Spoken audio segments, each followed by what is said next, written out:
کسی بھائی پر کسی بہن پر قضا ہے، چھوٹی ہوئی نمازیں ہیں. ایسے بہت سارے مرد ہیں جو نماز نہیں پڑھتے ہیں، بہت ساری وجوہات ہو سکتی ہے، لیکن نماز چھوڑنے کی کوئی وجہ بھی قبول نہیں ہو سکتی. بہرحال نماز جو بھی چھوٹی ہوئی ہے وہ قضا ہے. اب جو نفل پڑھنا ہے وہ سیونگ ہے. تو بہت سارے لوگ ایسے موقعوں پر وہ قضا جو اوپر قرضہ باقی ہے وہ چھوڑ کر نفل پڑھتے ہیں. حالانکہ بہتر یہ ہے کہ پہلے قرض ادا کرنے کی فکر ہو. کم سے کم درجے میں 5 نمازیں، فجر، ظہر، عصر، مغرب، عشاء، 5 نمازیں بھی اگر ہم ایک رات میں کسی مبارک رات میں قضا کی ادا کر لیں تو ممکن ہے یہاں سے اللہ پاک قضا کے ادا کرنے کی توفیق دے دیں گے. تو جن کے اوپر نماز قرضہ ہے یعنی قضا ہے وہ نماز قضا نماز پڑھ لے، اور جن کے اوپر نماز قضا نہیں ہے وہ نفل پڑھ لے. نفل میں صلاۃ التسبیح پڑھ سکتے ہیں، تہجد کی نماز پڑھیں گے، مغرب کے بعد اوابین پڑھ لیں، عشاء کے بعد کی نوافل پڑھتے ہیں. اسی طریقے سے صلاۃ الحاجت پڑھ سکتے ہیں، صلاۃ التوبہ پڑھ سکتے ہیں، جو چاہے کر سکتے. تو یہ بات ذہن میں رکھ لے، جس پر قضا ہے وہ پہلے قضا پڑھے، اور جس پر قضا نہیں ہے وہ نفل پڑھ لے.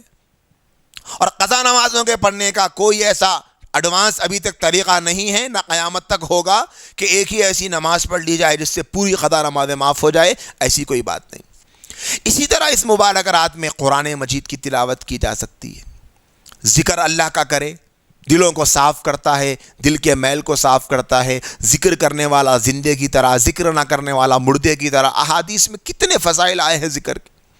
قرآن مجید بھی ایک بہت بڑا ذکر ہے، اللہ کا کلام ہے، بڑی نیکیاں ملتی ہے اور روح کو سکون ملتا ہے، روح کو طاقت ملتی ہے. اللہ کا کلام پڑھے، قرآن مجید پڑھے.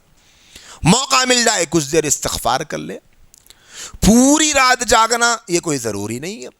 اگر کسی کو پوری رات نہ جاگ سکے تو جتنا جاگ سکے عبادت کر کے سو جائیں. سب سے ایک آسان شکل یہ ہے کہ پوری رات ثواب کمانے کا حدیث پاک میں آتا ہے، حضرت عثمان غنی رضی اللہ تعالیٰ عنہ راوی ہے، جو شخص عشاء کی نماز پڑھ لے گا وقت پر، مرد ہوگا تو جماعت سے پڑھے گا، تو اسے آدھی رات عبادت کا ثواب ملے گا. اور جو فجر کی نماز پڑھے گا جماعت سے اسے آدھی رات عبادت کا ثواب ملے گا. تو عشاء اور فجر خاص طور پر ایسے مبارک موقعوں پر ہم کو چاہیے کہ ہم جماعت سے پڑھ لے، وقت پر پڑھ لے، خواتین وقت پر پڑھ لے، پوری نماز اچھی طرح پڑھ لے تو ممکن ہے پوری رات کا ثواب مل جائے گا. جتنا بشاشت ہو عبادت کر لے، بقیہ سو جائے، آرام کر لے.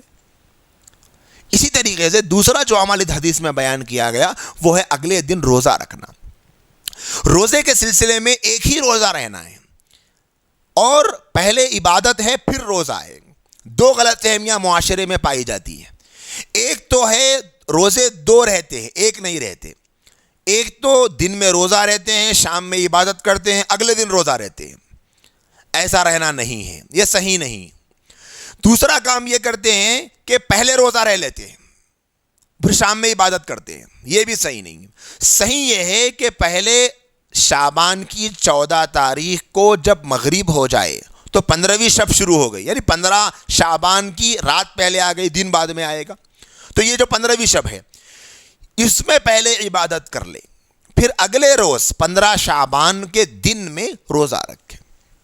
یہ ایک وضاحت تھی. اسی طرح روزے کے سلسلے میں ایک بہت اہم بات کہنی ہے. شیخ الاسلام حضرت مولانا مفتی تقی عثمانی صاحب دامت برکاتہم العالیہ نے فرمایا کہ ذخیرہ حدیث میں صرف ایک حدیث میں یہ بات ہے کہ روزہ رکھو. اور جیسا آپ نے پیچھے سن لیا، جو حضرات یہ سلسلہ سن رہے ہیں وہ اب تک جان چکے ہوں گے کہ شب برات کے سلسلے میں ضعیف حدیثیں موجود ہے، بعض صحیح بھی ہے، ایک دوسرے کی تائید سے تقویت مل جاتی ہے. لیکن یہ جو حدیث ہے یہ ایک ہی حدیث ہے اور ضعیف ہے.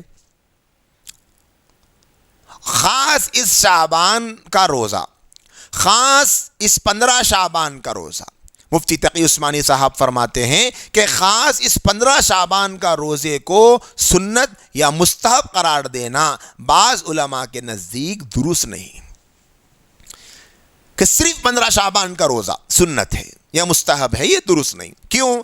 اس لیے کہ اس بارے میں حدیث ایک ہی ہے اور ضعیف ہے. اور ہم نے سن لیا کہ اگر حدیث ضعیف ہو تو اس کے ساتھ والی جو حدیثیں رہتی ہے وہ حدیثیں اس کی تائید میں آئے گی تو ایک دوسرے سے مل کے مضبوط ہو جائے گی، تقویت ملے گی. لیکن یہاں یہ بات بھی نہیں ہے. مفتی تقی عثمانی صاحب دامت برکاتہم العالیہ بہت ہی پیاری شکل بتاتے ہیں کہ شعبان کے بارے میں ایک روایت میں تو یہ ہے کہ 15 شعبان کے بعد روزہ مت رہو. اسی طرح حضرت فرماتے ہیں کہ 27 شعبان تک روزہ رکھنے کی اجازت ہے، آخری کے 2 دن روزہ رکھنے کی ممانعت ہے. آپ 2 بھی روایتیں سامنے رکھ لیں، چاہے وہ 15 تک کی ممانعت ہو یا 27 تک کی ممانعت ہو، دونوں کے ممانعت کی وجہ یہی ہے کہ اس روزے کی وجہ سے رمضان کے روزے میں متاثر نہ ہو، کمزوری آ جائے گی، رمضان میں روزے رکھنا دشوار ہوگا. اس کے علاوہ پورے شعبان کے مہینے کے کسی بھی دن روزہ رکھنا فضیلت ہے، ثواب ہے، بڑی فضیلت والا عمل ہے. ہر دن کے روزے میں فضیلت ہے. ایک بات.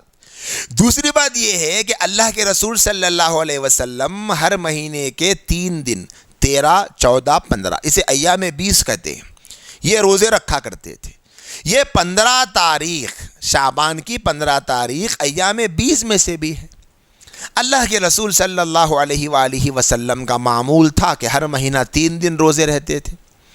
اگر کوئی صاحب ایسا کرے کہ وہ ایام 20 کے 3 روزے رہ لے، ایک تو شعبان کے روزے کی فضیلت تو ہے ہی، ایام 20 کے روزوں کا ثواب ملے گا ہی، اس میں یہ روزہ 15 شعبان کا بھی آ جائے گا.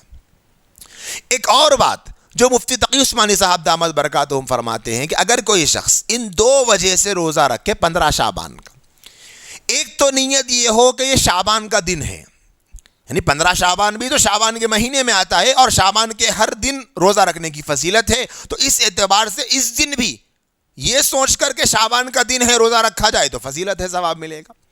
اسی طرح یہ 15 شعبان ایام 20 میں بھی داخل ہے، اس میں بھی شامل ہے. تو اگر کوئی انسان ان 2 نیتوں سے روزہ رکھ لے تو یقیناً اس کو ثواب ملے گا. مفتی تقی عثمانی صاحب فرماتے ہیں کہ اکثر فقہا نے جہاں مستحب روزوں کا ذکر کیا وہاں پر عاشورے کا روزہ بیان کیا، عرفے کے روزے کا ذکر کیا، لیکن 15 شعبان کے علیحدہ کہیں پر ذکر نہیں کیا. معلوم ہوتا ہے کہ 15 شعبان کا علیحدہ روزہ اس طرح ثابت نہیں جس طرح عاشورے کا روزہ، عرفے کا روزہ ثابت ہے. تو یہ مفتی تقی عثمانی صاحب دامت برکاتہم العالیہ کی تحقیق تھی جو ہم افادہ عام کے لیے بیان کر رہے ہیں. ہم کو چاہیے کہ اس تحقیق کو بھی خوب عام کرے. یقیناً ہم کو دین پر چلنا ہے، لیکن جیسے چلنے کا مطالبہ ہے ویسے چلنا ہے، اپنی مرضی سے نہیں. ہم کو جہاں ثواب ملے گا ہم وہی عمل کریں گے.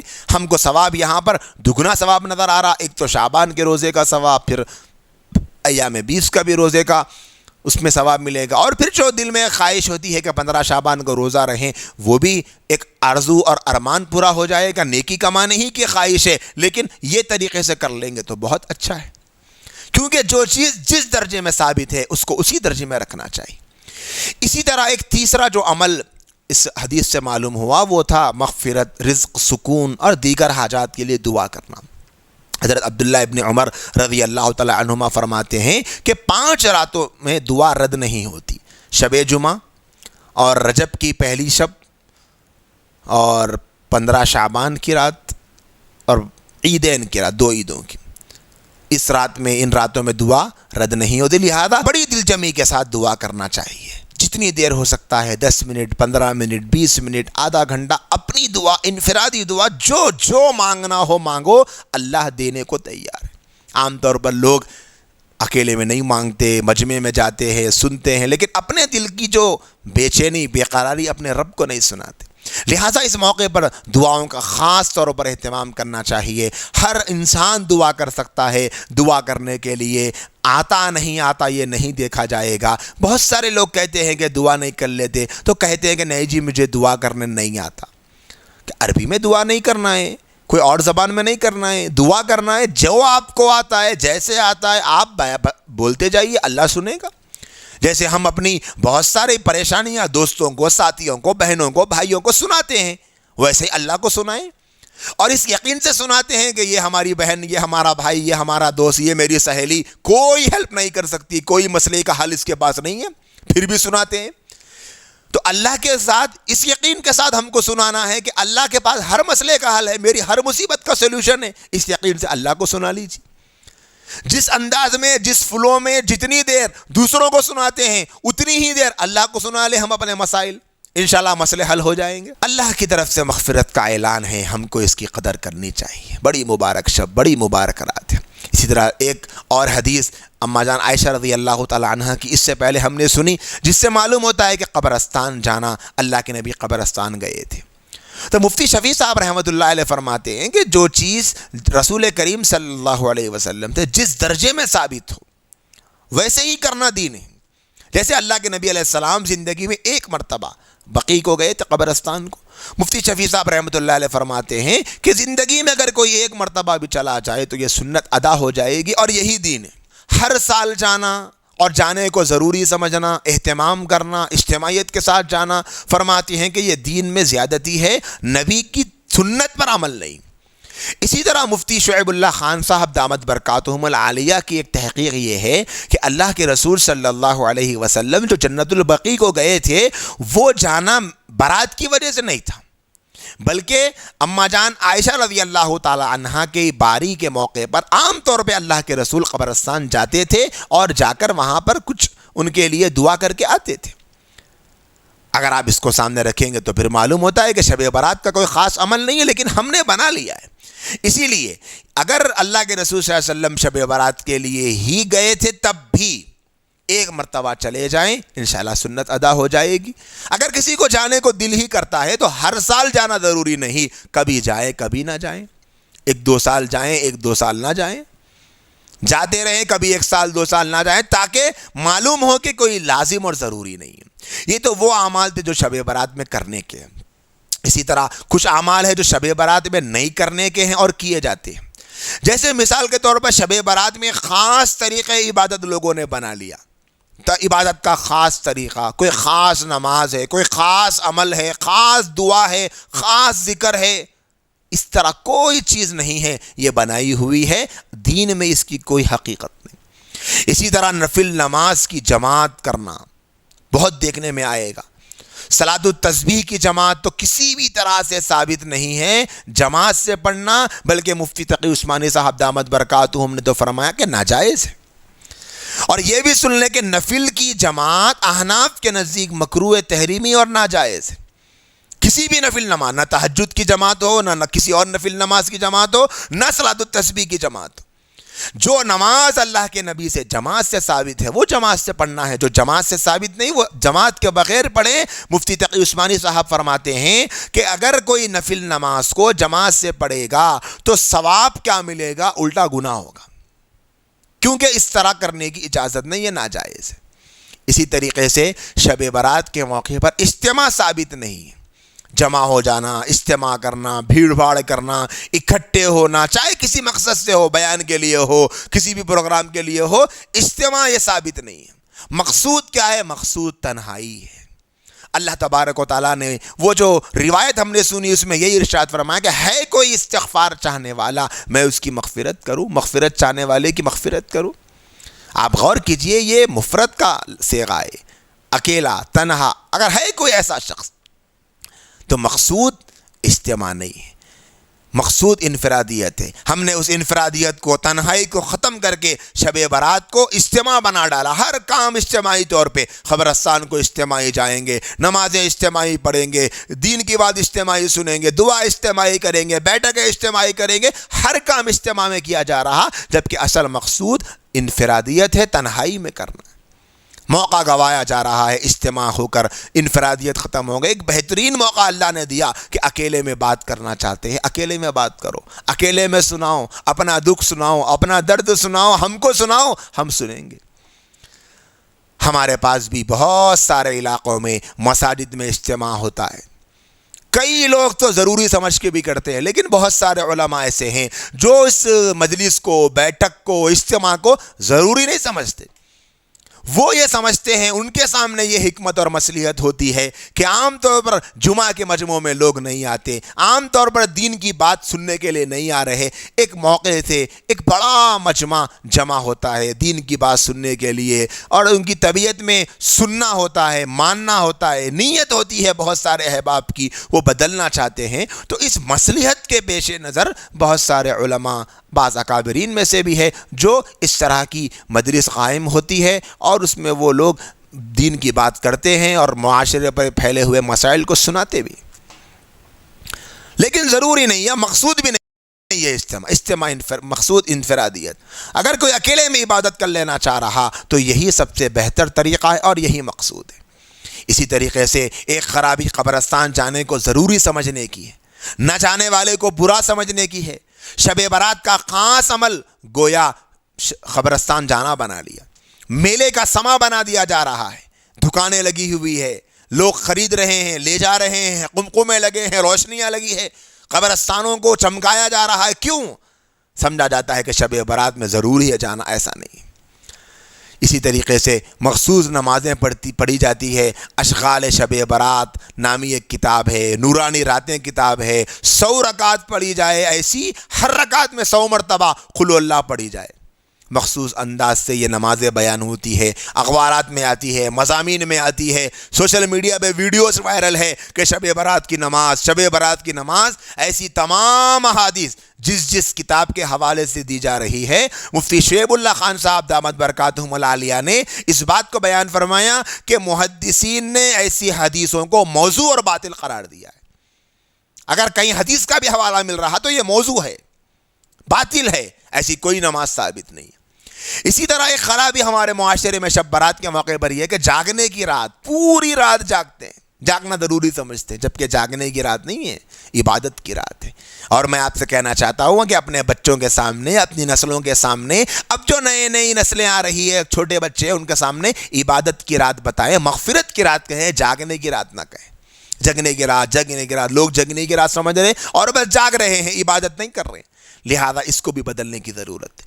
اسی طرح اس رات میں حلوہ بنایا جاتا ہے، یہ بھی شیطان نے ایک ذہن میں نیا خیال ڈال دیا، اتنے لوگ بخشے جائیں گے بنو کلب کی بکریوں کے بالوں کے برابر، تو میں کیسے دیکھ سکوں گا؟ ایک نئی رسم ایجاد کر دی۔ ایک روحوں کے آنے کا عقیدہ شب برات کے موقع پر ہوتا ہے کہ روحیں آتی ہے، قبرستانوں سے آتی ہے، روشنیاں کی جاتی ہے، گھروں پہ قمقمے لگائے جاتے ہیں، روشنیاں لگائی جاتی ہے، ان کے آنے کا انتظار کیا جاتا ہے، اور ان کے آنے پر ان کے لیے کھانا پیش کیا جاتا ہے۔ وہ جو کھانے کو پسند کرتے تھے، بیڑی کٹا رکھ رہے ہیں، سگریٹ رکھ رہے ہیں، پتہ نہیں کیا کیا رکھ رہے ہیں، یہ تمام کی تمام خرافات ہے، اس کا دین سے کوئی تعلق نہیں۔ شب برات کے موقع پر روحوں کے آنے کا عقیدہ، بڑوں کی عید، روحوں کی عید، عجیب و غریب قسم کی عیدیں منا لی۔ شب برات سے اس کا کوئی تعلق نہیں۔ روحوں کے آنے کا عقیدہ بالکل غلط ہے، اس کی شب برات سے کوئی تعلق نہیں ہے۔ اللہ کے رسول صلی اللہ علیہ وسلم خود بقیع کو تشریف لے گئے تھے۔ اگر روحیں آتی تھی تو اللہ کے رسول کیوں گئے قبرستان کو؟ اور آپ نے نہ اما جان عائشہ کو اٹھایا، نہ کسی اور کو اٹھایا۔ معلوم ہوتا ہے کہ اللہ کے رسول نے کوئی اہتمام نہیں کیا تھا قبرستان جانے کا، آپ تشریف لے گئے۔ اگر روحیں آنے والی ہوتی تو اللہ کے رسول اما جان عائشہ کو بتاتے کہ عائشہ روحیں آنے والی ہے۔ روحوں کا عقیدہ ہمارے معاشرے میں پتہ نہیں کہاں سے آ گیا، بالکل غلط عقیدہ ہے۔ پھر ان کے لیے اس طرح کی گھٹیا حرکتیں کرنا، وہ بیڑی پیتے تھے تو بیڑی رکھنا، سگریٹ پیتے تو سگریٹ رکھنا، یہ سب گھٹیا چیزیں ہیں، اس کا دین سے کوئی تعلق نہیں، نہ عقل میں یہ بات آنے والی ہے۔ مثال کے طور پہ اگر روحیں آنے کا عقیدہ فرض کر لیجئے کوئی مان رہا ہے، عقلاً بھی یہ بات کتنی بچکانہ لگتی ہے۔ اسی طرح مساجد میں ضرورت سے زیادہ روشنی کرنا، یہ بہت خطرناک عمل، اس پر علماء نے سخت نکیر فرمائی ہے اور یہ کہا ہے کہ یہ غیر مسلموں کا طریقہ ہے۔ اسی طرح اس رات میں پٹاخے بھی چھوڑے جاتے ہیں، یہ تو بہت ہی برا اور گھنونا اور گھٹیا عمل ہے، اور یہ بہت بڑا گناہ ہے، اور یہ غیروں کی مشابہت ہے، اس کا کرنا تو حرام ہے، گناہ کبیرہ ہے۔ اسی طرح اس رات بہت سے نوجوان سڑکوں پر نکل کر گاڑیاں چلاتے ہیں، گھومتے ہیں، پھرتے ہیں۔ میں نوجوانوں سے کہنا چاہتا ہوں، اگر آپ کو عبادت کرنے کی ہمت ہے تو عبادت کر لیجئے، اللہ کو راضی کر لیجئے، 2 آنسو کے قطرے نکال لیجئے، اللہ کے دربار میں بیٹھ جائیے، گناہوں پر 2 آنسو کے قطرے بہا لیجئے، لیکن گاڑیوں پر، سڑکوں پر گھوم کر نہ اپنی جان کو دھوکے میں ڈالیے اور نہ شب برات کی شبی کو خراب کیجئے۔ لوگ سمجھتے ہیں کہ شب برات کا مطلب ہے جگنے کی رات ہے، سڑکوں پر گھومیں گے، اذیتیں دیں گے، ہارن مار کر لوگوں کو تکلیف دیں گے، اور چوراہوں پر، ہوٹلوں پر، ڈبوں پر رات گزار کر کیا میسج اور پیغام دینا چاہتے ہیں؟ چاہیے کہ اس خرابی کو ختم کرنا چاہیے۔ یہ بہت بری عادت ہے اور بہت برا عمل ہے. نوجوانوں کو چاہیے کہ جب تک کوئی دین کی بات سننا موقع ملے سن لے، اور عمل کرنے کی طاقت ہو کر لے. جب عمل کرنے کا وقت ختم ہو جائے